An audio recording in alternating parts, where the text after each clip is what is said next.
Even in the rain, the grey mare's tail is a beautiful part of Dumfries and Galloway.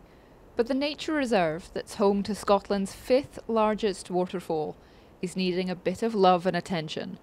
So the National Trust for Scotland have closed it off for a few days. The footpath work will obviously help to increase access to the reserve in a safe way that's not going to damage the environment. And then the exclosures themselves is more about the habitat restoration side of things. So that's going to prevent damage done by the livestock that graze on the hillside. Getting materials up the hill is no mean feat.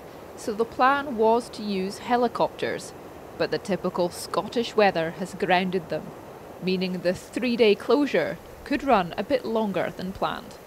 Part of my role is helping to look after the footpaths here. So we get upwards of 60,000 visitors a year here. That's a lot of wear and tear on our path.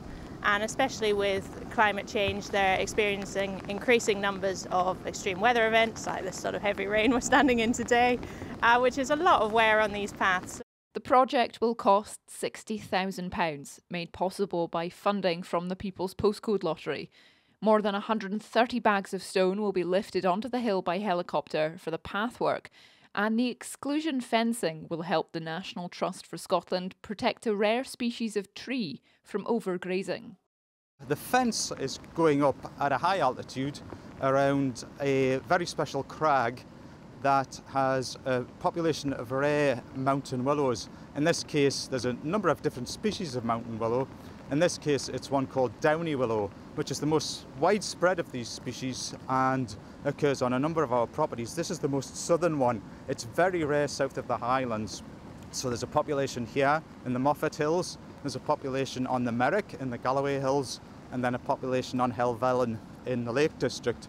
Apart from that, it's all in the Highlands, so it's a very special crag. The problem is that it's been affected over the years, particularly by heavy amounts of grazing. So the willows get grazed, they get reduced in size, they're less likely to produce seed, and the population will gradually decline to extinction unless we do something about it.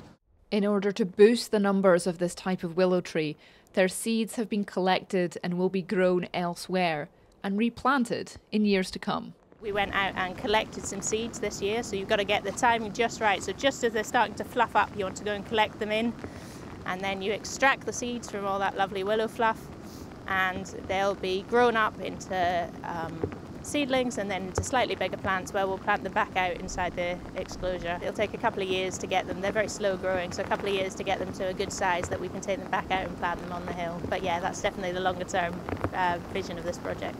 So the disruption, the closure of the Grey Mare's Trail will happen for a couple of days, but actually the work behind the scenes is running into the years.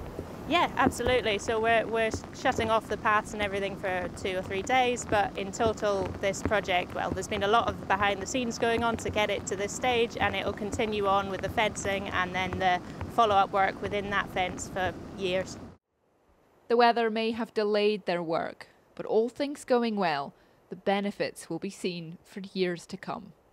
Isla Todd, ITV News.